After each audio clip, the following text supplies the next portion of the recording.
Hello students, कैसे हैं आप सभी लोग। मैं हूं Pooja Singh and welcome back to my channel accounting master class. And आज इस लेक्चर से हम स्टार्ट करने जा रहे हैं यूजीसी नेट का कॉमर्स का 2020 का जो क्वेश्चन पेपर है उसका डिटेल सोल्यूशन आज के लेक्चर वीडियो से हम स्टार्ट करने जा रहे हैं। एंड इसमें हम लोग डिस्कस करेंगे पेपर 2। जो पेपर 2 होता है जिसमें 100 क्वेश्चन होते हैं वो आज के लेक्चर से हम डिस्कस करना शुरू करेंगे, राइट। और एक बात और है, मैं हमेशा कहती हूँ बट मैं फिर से एक बार कहूंगी ना कि प्रीवियस ईयर के जो क्वेश्चन पेपर है, पिछले 5 साल के, पिछले 10 साल के मिल जाए तो ठीक है, प्रीवियस ईयर के क्वेश्चन पेपर जरूर करके जाने चाहिए। उसका जो डिटेल सोल्यूशन है वो जरूर पढ़ के जाना चाहिए एग्जाम में। चाहे आप ग्रेजुएशन के स्टूडेंट हैं, चाहे मास्टर्स के हैं, चाहे कॉम्पिटेटिव एग्जाम की तैयारी कर रहे हैं, जरूर करके जाइएगा, ठीक है। एंड इसीलिए जो यूजीसी नेट के जो एस्पिरेंट्स हैं उनके लिए मैं ये लेक्चर सीरीज लेके आई हूँ। 2021 का जो क्वेश्चन पेपर है वो मैं ऑलरेडी डिस्कस कर चुकी हूँ, वो मेरे चैनल पे अवेलेबल है। इस समय ये जो लेक्चर सीरीज मैं अब अपलोड करने जा रही हूँ, ये जो है इसमें मैं 2020 के क्वेश्चन पेपर जो है वो डिस्कस करूंगी, राइट। तो चलिए फिर देर किस बात की है, जल्दी से हम आज का लेक्चर स्टार्ट करते हैं। क्वेश्चन नंबर 1, पहला क्वेश्चन है, given below are two statement. दो स्टेटमेंट आपको दिए गए हैं, एक है assertion and second one is reason. Assertion reason के क्वेश्चन बहुत आते हैं एग्जाम में, ठीक है। तो ये भी जो क्वेश्चन नंबर 1 है ये असर्शन एंड रीजन वाला क्वेश्चन है। तो असर्शन क्या कह रहा है कि ट्रेडमार्क, ठीक है, ट्रेडमार्क सुना होगा आपने, वैसे मैं अभी बताऊंगी। Trademark registration give exclusive proprietary right to the trademark owner.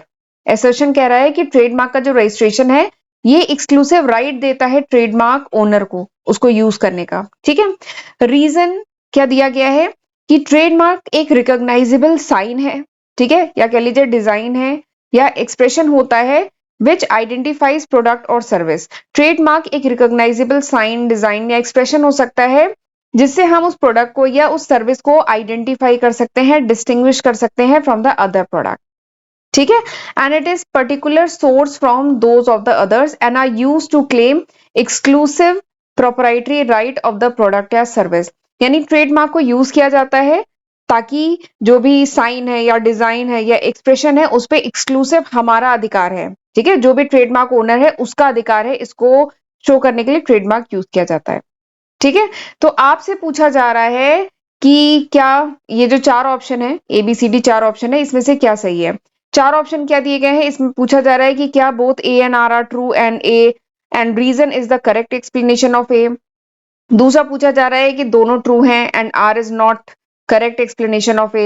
तीसरा है कि A ट्रू है बट R फॉल्स है। Next is A is false, R is true, ठीक है। तो ये चार ऑप्शन आपको दिए गए हैं, आपको बताना है इसमें से क्या सही है, ठीक है।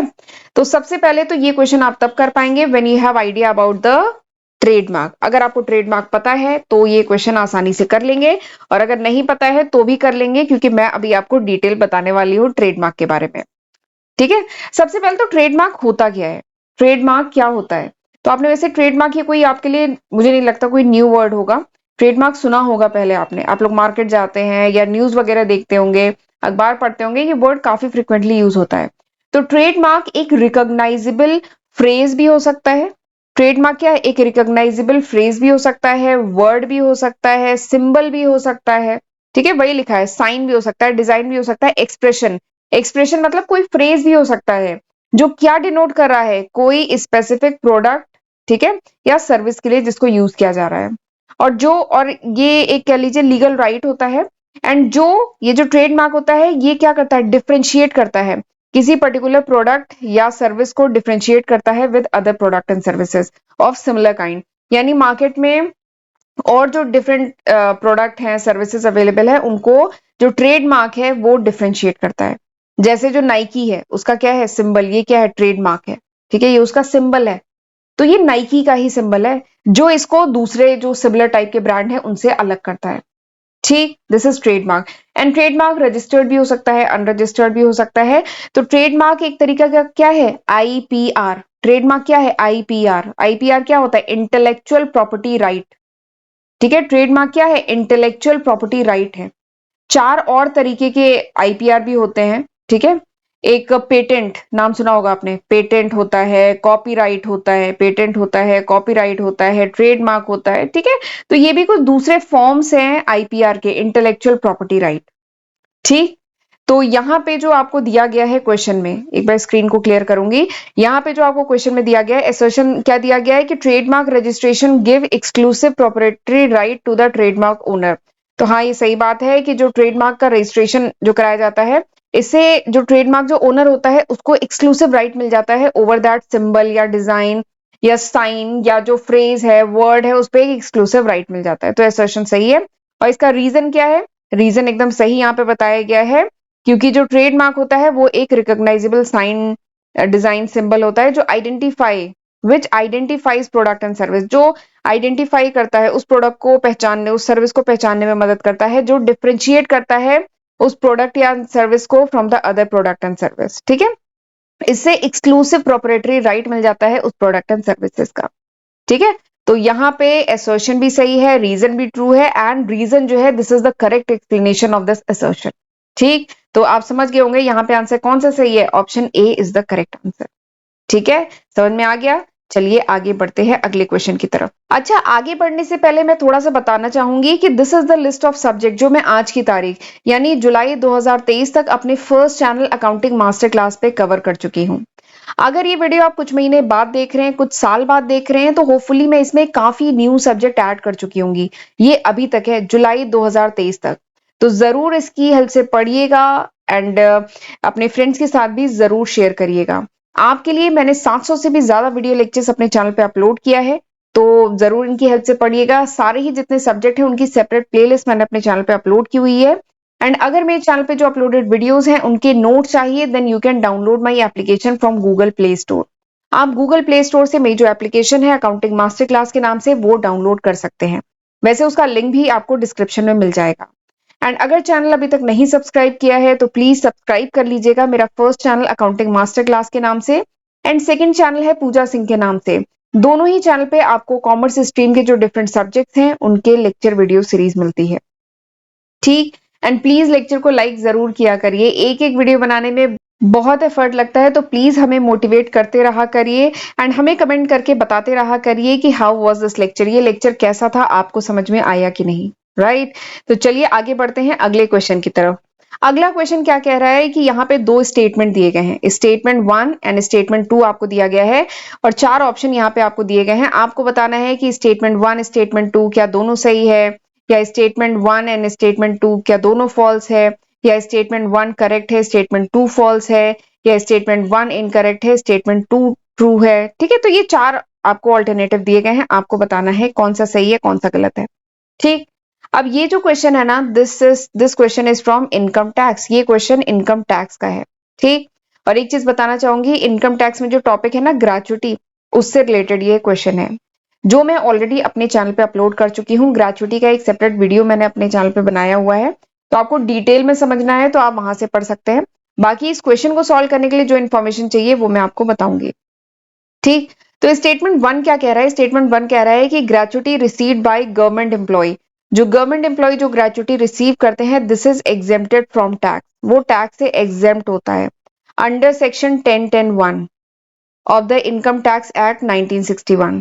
यानी जो गवर्नमेंट एम्प्लॉय है उनको जो ग्रेच्युटी का अमाउंट मिलता है वो एग्जेम्प्ट होता है टैक्स से अंडर सेक्शन 10(10)(1), ठीक। This is statement 1। स्टेटमेंट 2 क्या कह रहा है कि जो gratuity received by local authority employ, यानी लोकल अथॉरिटी के जो एम्प्लॉय हैं उन्हें जो ग्रेच्युटी रिसीव होता है that is also exempted from tax, ठीक। दूसरा स्टेटमेंट ये है। तो आपको बताना है कौन सा स्टेटमेंट सही है कौन सा गलत है, ठीक। समझ में आ गया, क्वेश्चन तो समझ में आ गया होगा। अब जरा बात करते हैं इसके सोल्यूशन की। तो ये क्वेश्चन आप तभी कर पाएंगे जब आपको थोड़ा सा ग्रेच्युटी के बारे में पता होगा, और इनकम टैक्स में ग्रेच्युटी का किस तरीके से ट्रीटमेंट होता है, क्या एग्जेम्प्टेड होता है, वो सबका अगर आपको इन्फॉर्मेशन है तब आप ये क्वेश्चन आसानी से कर लेंगे। और नहीं पता है तो मैं बताती हूँ, ठीक है। सबसे पहले तो इस सवाल ये आता है कि ग्रेच्युटी क्या होता है। तो ग्रेच्युटी एक तरीके का मॉनेटरी बेनिफिट होता है। ग्रेच्युटी क्या है, एक तरीके का मॉनेटरी बेनिफिट होता है जो एम्प्लॉयर देता है, ठीक है। But it is not paid as a part of regular monthly salary. ये जो ग्रेच्युटी होती है कोई रेगुलर मंथली सैलरी का पार्ट बना के नहीं दिया जाता है, ठीक है। एंड ग्रेच्युटी का जो प्रोविजन होता है it comes under gratuity act उस सॉरी मैंने अकाउंट लिख दिया, ग्रेचुटी एक्ट 1972। ये जो ग्रेचुटी जो है इसका प्रोविजन किससे गवर्न होता है? ग्रेचुटी एक्ट 1972 के तहत ये जो ग्रेचुटी है पूरा डील किया जाता है। एंड ग्रेचुटी, अब सवाल ये आता है ग्रेचुटी किसको दी जाती है? कोई भी एम्प्लॉय, ठीक है, वो एम्प्लॉय जिसने कम से कम 5 साल का टेन्योर सर्विस में उसने कंप्लीट कर लिया, उस पर्टिकुलर ऑर्गेनाइजेशन में जिस एम्प्लॉय ने 5 साल का अपना टेन्योर कंप्लीट कर लिया है उसको ग्रेचुटी दी जाती है। ठीक, अब ये जो ग्रेचुटी का जो अमाउंट दिया जाता है इसमें कुछ इनकम टैक्स कह लीजिए, उस जो ग्रेचुटी का अमाउंट दिया जाता है उसमें वो टैक्स एग्जेम्प्ट भी होता है कुछ लोग के लिए। अब सवाल ये आता है किसके लिए टैक्स एग्जेम्प्ट होता है? तो ग्रेचुटी का जो अमाउंट मिलता है, अगर वो एम्प्लॉय गवर्नमेंट सेक्टर में काम करता है, ठीक है, अगर वो एम्प्लॉय गवर्नमेंट सेक्टर में काम करता है तो उस केस में जो ग्रेचुटी का अमाउंट एम्प्लॉय को मिलता है दैट इज फुल्ली एग्जेम्प्टेड। वो क्या होता है? वो फुल्ली एग्जेम्प्टेड होता है। ठीक, और ये और वो एम्प्लॉय जो सेंट्रल गवर्नमेंट, स्टेट गवर्नमेंट या डिफेंस सेक्टर में है या सिविल सर्विसेज में है या फिर जो लोकल अथॉरिटी में है, ठीक है, वो भी गवर्नमेंट एम्प्लॉय है तो उसको भी ग्रेचुटी का अमाउंट जो मिलता है that is exempted from tax, वो भी टैक्स से एग्जेम्प्ट होता है। ठीक, तो अब मेरे ख्याल से आपको जवाब मिल गया। एंड एग्जेम्प्ट होता है टैक्स से अंडर सेक्शन 1010(1). ठीक, तो अब आप समझ गए होंगे यहाँ पे कौन सा आंसर सही है।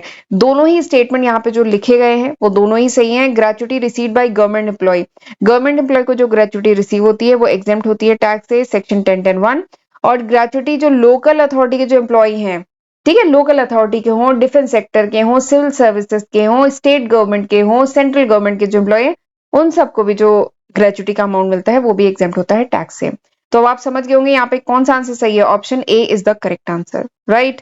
चलिए आगे बढ़ते हैं, ये क्वेश्चन भी बहुत अच्छा है। क्वेश्चन क्या है? Some doctors charge patients for missed appointment, यानी कुछ डॉक्टर जो होते हैं वो चार्ज करते हैं पेशेंट्स को for missed appointments because service value existed only at that point of time and disappeared when the patient did not show up is an example of which of the following 4 service characteristic. ठीक, ये question समझ में आया?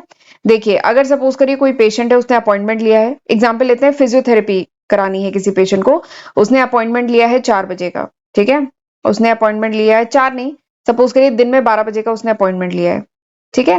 And जो patient है वो किसी भी रीजन से पहुंच नहीं पाया, डॉक्टर ने 12 बजे से 1 बजे तक का उस पेशेंट का स्लॉट बुक किया हुआ था, फिजियोथेरेपी करानी थी, ठीक है, डॉक्टर ने स्लॉट बुक किया हुआ था, बट पेशेंट अगर नहीं पहुंच पाया, ठीक है, तो भी डॉक्टर चार्ज करता है, ठीक है। सम डॉक्टर, कुछ डॉक्टर जो है चार्ज करते हैं पेशेंट फॉर मिस्ड अपॉइंटमेंट, अगर उसने अपॉइंटमेंट मिस कर दिया तो भी उसके जो पैसे हैं वो मतलब जो भी अपॉइंटमेंट का जो अमाउंट था वो अब मतलब लगेगा, ठीक है। क्यों? तो इसमें पूछा गया यहाँ पे सर्विस के कौन सा कैरेक्टरिस्टिक एप्लीकेबल है, क्योंकि क्यों, और ये डॉक्टर जो है क्यों चार्ज करेगा?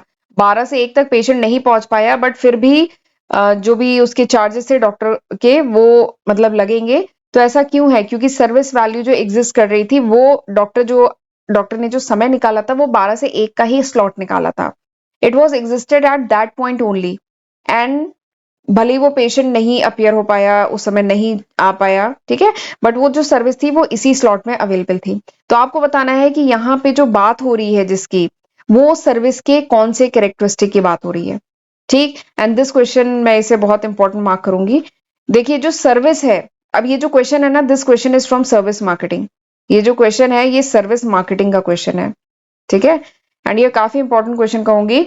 देखिए जो सर्विस होती है ना उसके 4 इंपॉर्टेंट कैरेक्टरिस्टिक होते हैं, सर्विस जो होती है उसके 4 इंपॉर्टेंट फीचर कह लीजिए, 4 इंपॉर्टेंट कैरेक्टरिस्टिक होते हैं। और यहाँ पे पूछा गया है कि ये जो एग्जाम्पल दिया गया है कि अगर कोई पेशेंट ने अपॉइंटमेंट लिया और नहीं पहुंच पाया तो भी डॉक्टर का चार्ज लगेगा, तो ये इसमें से सर्विस के कौन से फीचर की बात कही जा रही है, ठीक है। तो जो 4 फीचर होते हैं ना सर्विस के, वो यही 4 फीचर होते हैं जो आपको ऑप्शन में दिए गए हैं। पहला फीचर क्या होता है? इनसेपरेबिलिटी। दूसरा फीचर क्या होता है? इंटेंजिबिलिटी। तीसरा क्या होता है? वेरेबिलिटी। अगला क्या होता है? पेरिशेबिलिटी। तो यही 4 फीचर होते हैं सर्विस के, ठीक है। और अगर ये 4 फीचर आपको समझ में आ गए हैं तो आप इस क्वेश्चन का आसानी से आंसर बता देंगे। तो चलिए एक एक करके मैं ये फीचर्स आपको बता देती हूँ, फिर आप खुद ही बता देंगे कौन सा यहाँ पे किस फीचर की बात हो रही है। सबसे पहला क्या है? इनसेपरेबिलिटी। देखिए सेपरेबल मतलब जिसे अलग किया जा सके, इनसेपरेबिलिटी मतलब जिसे अलग न किया जा सके। यानी सर्विस इनसेपरेबिलिटी का क्या मतलब है कि service can not be separated from its provider. जो सर्विस है, ठीक है, उसको उसके प्रोवाइडर से अलग नहीं किया जा सकता। ठीक, मतलब कौन सर्विस दे रहा है और जो सर्विस है इसको हम अलग नहीं कर सकते हैं। जैसे एग्जाम्पल के लिए आप एग्जाम्पल दे सकते हैं होटल का। ठीक है, क्या जितने भी होटल्स हैं, ये जो होटल्स होते हैं, क्या आप इनकी जो सर्विस मिल रही है और जो सर्विस प्रोवाइड कर रहा है, क्या आप इनको अलग कर सकते हैं? नहीं अलग कर सकते ना। ठीक है, जैसे एग्जाम्पल लेते हैं बैंक का, एक बैंक भी बहुत अच्छा एग्जाम्पल है। जो बैंक है, बैंक जो सर्विस आपको प्रोवाइड कर रहा है, ठीक है, क्या बैंक की सर्विस और जो सर्विस दे रहा है, क्या आप इसको अलग अलग कर सकते हैं? वो पर्सन अगर नहीं होगा तो भी क्या आपको वैसी ही सर्विस मिलेगी? नहीं। ठीक है, तो जो सर्विस प्रोवाइडर है, ठीक है, एंड जो सर्विस है, इसको हम अलग नहीं कर सकते हैं। ठीक, तो this is the first feature. दूसरा क्या है? इंटेंजिबिलिटी। इंटेंजिबिलिटी का क्या मतलब है कि जो सर्विस है कैनॉट बी सीन। जो सर्विस है, क्या आप इसको देख सकते हैं? इनटेंजिबल है, जो सर्विस है वो इनटेंजिबल है। इसका मतलब क्या है? सर्विस को आप देख नहीं सकते, सर्विस को आप टेस्ट नहीं कर सकते, महसूस नहीं कर सकते, सुन नहीं सकते, ठीक है, स्मेल नहीं कर सकते, तो इट इज इंटेंजिबल। कोई भी प्रोडक्ट आप मार्केट से खरीदते हैं तो उसे देख सकते हैं ना, छू सकते हैं, अगर सुनने लायक है तो सुन सकते हैं, सूंघने लायक है सूंघ सकते हैं, बट क्या सर्विस में ऐसा कर सकते हैं? नहीं। तो सर्विस इज इंटेंजिबल। सर्विस का एग्जाम्पल हमेशा होटल है, जैसे होटल हुए, ठीक है, ये सर्विस का एग्जाम्पल है। बैंक्स वगैरह हुए, एजुकेशनल इंस्टीट्यूट हुए, हॉस्पिटल्स हुए, ये सब क्या है? सर्विस का एग्जाम्पल है। तो क्या बताइए, होटल जो सर्विस दे रहा है, इसको आप देख सकते हैं, छू सकते हैं, महसूस कर सकते हैं, या सूंघ सकते हैं, या बैंक जो सर्विस दे रहा है? तो सर्विस का दूसरा फीचर क्या है? इंटेंजिबल। तीसरा फीचर क्या है? वेरिएबिलिटी। वेरिएबिलिटी का क्या मतलब है कि quality of service depend upon जो क्वालिटी है, मतलब सर्विस जो है वेरी करती है, वेरिएबिलिटी मतलब वेरी करती है। क्वालिटी ऑफ सर्विस यानी किस तरीके की सर्विस प्रोवाइड की जा रही है, ये डिपेंड करता है कि service where it is provided, कहां पे दी जा रही है, कैसे दी जा रही है, ठीक है, हाउ इट इज गिवन, कैसे दी जा रही है, व्हेन इट इज गिवन, कब दी जा रही है, किसके द्वारा दी जा रही है। इस इन सारे फैक्टर पे सर्विस डिपेंड करती है। ठीक है, एंड सर्विस वेरी करती है। इसका बहुत बढ़िया एग्जांपल है government banks and private bank. आगे कहने की जरूरत नहीं है, आप समझ गए होंगे कितनी इनकी सर्विसेज में कितना ज्यादा डिफरेंस है। Government bank and private bank की सर्विसेज में डिफरेंस है ना। ठीक है, तो ये एग्जांपल है वेरिएबिलिटी का। नेक्स्ट क्या है? पेरिशेबिलिटी। पेरिशेबल मतलब क्या है? जो चीज खराब हो जाए, जैसे नहीं, पेरिशेबल है, एक पर्टिकुलर समय के बाद जो चीज खराब हो जाए उसे कहते हैं पेरिशेबल। ठीक है, एंड जिसे हम स्टोर करके लंबे समय तक रख ना सके वो पेरिशेबल है। तो सर्विस की भी तो यही कहानी है। सर्विस क्या है? सर्विस को क्या आप स्टोर करके रख सकते हैं कि बाद में यूज करेंगे? तो service can not be stored for later use, या लेटर बाद में हम इसे बेचेंगे उसके लिए सर्विस को स्टोर करके नहीं रख सकते हैं, तो दिस इज पेरिशेबल। डॉक्टर ने अगर 12 बजे से लेके 1 बजे तक का अपॉइंटमेंट दिया था फिजियोथेरेपी का उस पेशेंट को, और पेशेंट उस समय नहीं आया, तो ऐसा नहीं होगा कि डॉक्टर 12 बजे से 1 बजे तक जो डॉक्टर को फिजियोथेरेपी का सेशन उसको देना था, या स्पीच थेरेपी का, या कोई भी इस टाइप की थेरेपी का सेशन देना था, तो वो डॉक्टर 6 बजे से लेके 7 बजे वाले स्लॉट में इस सर्विस को स्टोर करके रख लेगा। ठीक है, एंड 6 से 7 वाले स्लॉट में दे देगा। ऐसा हो सकता है क्या? नहीं हो सकता है ना। तो सर्विस क्या होती है? पेरिशेबल होती है, यानी उसको स्टोर करके रखा नहीं जा सकता है, वो तुरंत यूज की जाती है। ठीक है, तो ये इसका चौथा फीचर है। तो आप समझ गए होंगे यहाँ पे किस फीचर की बात हो रही है। तो यहाँ पे ऑप्शन डी की बात हो रही है कि पेशेंट अगर अपीयर नहीं हुआ था तो क्या हुआ, डॉक्टर का ये टाइम तो खराब हो गया ना, 12 से 1 वाला, उसको उस सर्विस को स्टोर करके तो डॉक्टर रख नहीं सकता था, तो सर्विस इज पेरिशेबल। ठीक, तो यहाँ पे कौन सा आंसर सही है? Option D is the correct answer, right. तो चलिए आज के लेक्चर में हम यहीं तक रखते हैं। अगले लेक्चर वीडियो में अब हम आगे के क्वेश्चन डिस्कस करेंगे, राइट। तब तक ये 3 क्वेश्चन और अच्छे से तैयार करके रखिएगा, बुक में इनके बारे में और पढ़ के रखिएगा, ठीक है। अब हम अगले लेक्चर में मिलेंगे। God bless you.